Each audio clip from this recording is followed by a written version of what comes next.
11वीं सदी का वो दौर सच कहिए तो भारतीय इतिहास का सबसे ड्रामेटिक टर्निंग पॉइंट था। Reshaping India, invasions, empires and architecture. आज के इस एक्सप्लेनर में हम सिर्फ राजा महाराजाओं और उनके युद्धों की बात नहीं करने वाले हैं, बल्कि हम उस गहरे बदलाव को डिकोड करेंगे जिसकी छाप आज भी हमारे आसपास मौजूद पत्थरों और स्मारकों पर एकदम साफ नजर आती है। तो चलिए बिना किसी देरी के इस दिलचस्प ऐतिहासिक सफर की शुरुआत करते हैं। अब आगे बढ़ने से पहले एक छोटी सी कंफ्यूजन दूर कर लेते हैं। इतिहास के पन्नों में अक्सर कुछ नामों की अलग अलग स्पेलिंग देखने को मिलती है ना? जैसे कि मुगल को कभी मोगुल लिखा जाता है और खिलजी को अक्सर लोग खिलजी पढ़ लेते हैं। ऐसा क्यों? दरअसल इसका सीधा सा कारण है फारसी लिपि को अंग्रेजी या रोमन अक्षरों में ट्रांसक्राइब करने की दिक्कत। हालांकि आज मुगल एक स्टैंडर्ड स्पेलिंग बन चुकी है, लेकिन मोगुल या खिलजी जैसे रूप भी पूरी तरह से वैलिड हैं और पुराने दस्तावेजों में हमें भरपूर मिलते हैं। खैर, अब आते हैं असल इतिहास पर। देखिए, भारतीय उपमहाद्वीप के लिए युद्ध कोई नई बात तो थी नहीं। पहले भी यहाँ अनगिनत लड़ाइयाँ लड़ी गई थी। लेकिन 11वीं सदी की शुरुआत में जो कुछ भी हुआ वो एकदम अभूतपूर्व था। हिंदुकुश पहाड़ों के पार से विदेशी आक्रमणों के एक बिल्कुल नए युग की शुरुआत हुई, और इन हमलों का स्केल, इनकी इंटेंसिटी पहले देखे गए किसी भी युद्ध से पूरी तरह अलग थी। यहीं से भारत का पॉलिटिकल मैप हमेशा के लिए बदलना शुरू हो गया। अब यहाँ सबसे बड़ा सवाल ये उठता है कि आखिर ये नए हमलावर थे कौन? तो ये मुख्य रूप से मध्य एशियाई लोग थे, जिन्हें तुर्किक या अफगान कहा जाता है। तुर्किक कोई एक छोटी मोटी जनजाति नहीं थी। ये शब्द उन लोगों, भाषाओं और संस्कृतियों के लिए इस्तेमाल होता है जो ऐतिहासिक रूप से मध्य एशिया से लेकर तुर्की और साइबेरिया तक फैले एक बहुत ही विशाल इलाके से जुड़े हुए हैं। इनकी अपनी एक एकदम अलग संस्कृति और बेहद आक्रामक युद्ध शैली थी। तो इतनी दूर से वो भारत की ओर क्यों खिंचे चले आए?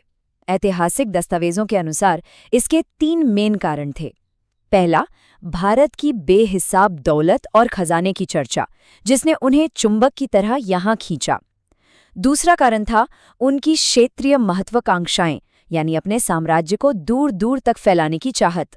और तीसरा, सबसे प्रमुख कारण जो इतिहास में दर्ज है, वो था अपने धर्म का प्रसार करना, जो कि अक्सर ताकत और तलवार के दम पर किया गया।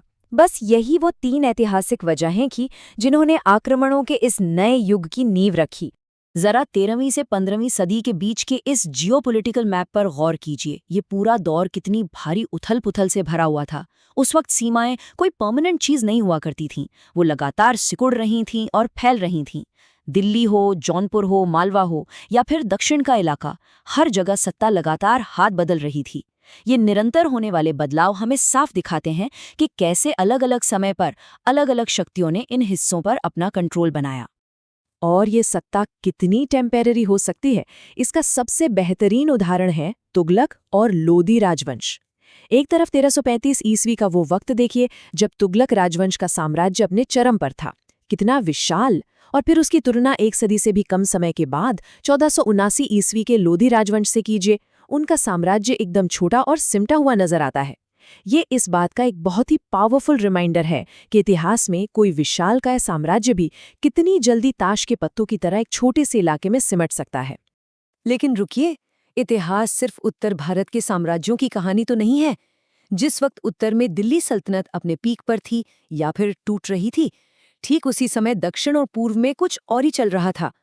1264 में पूर्वी गंग साम्राज्य और 1300 में होयसल साम्राज्य जैसी बेहद शक्तिशाली रीजनल ताकतें अपनी जड़ें मजबूती से जमाए बैठी थीं।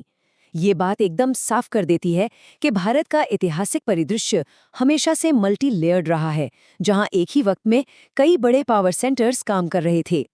अच्छा, अब जरा उन बड़े बड़े साम्राज्यों और नक्शों से नजर हटाकर आइए उन असली सबूतों की बात करते हैं जो आज भी हमारे सामने डट कर खड़े हैं। वास्तुकला यानी आर्किटेक्चर। दिल्ली के कुतुब मीनार और कुव्वतुल इस्लाम मस्जिद को ही ले लीजिए। इनके पत्थरों पर उकेरी गई ये बारीक नक्काशी सिर्फ ईंट पत्थर का कोई ढांचा भर नहीं है। ये उस युग की कला, शासकों की महत्वाकांक्षाओं और 2 बिल्कुल अलग संस्कृतियों के टकराव और मिलन का जीता जागता सबूत है। जाहिर सी बात है, इतने विशाल और भव्य स्मारकों का निर्माण कोई रातों रात तो होता नहीं। इस पूरे कॉम्प्लेक्स का काम 13वीं सदी की शुरुआत में कुतुबुद्दीन ऐबक के समय में शुरू हुआ था, लेकिन ये प्रोजेक्ट इतना बड़ा था कि इसे पूरा होने में पीढ़ियां लग गईं।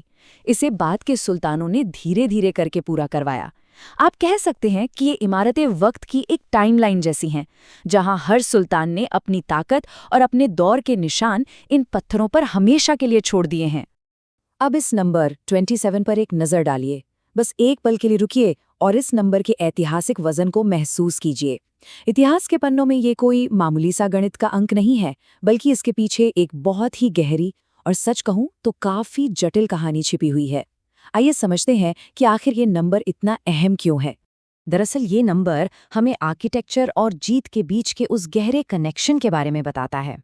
ऐतिहासिक स्रोतों और खुद इस परिसर में मिले एक शिलालेख के मुताबिक कुव्वत उल इस्लाम, जिसका मतलब ही है इस्लाम की ताकत, इस मस्जिद को बनाने के लिए ठीक 27 नष्ट किए गए हिंदू और जैन मंदिरों के मलबे का दोबारा इस्तेमाल किया गया था।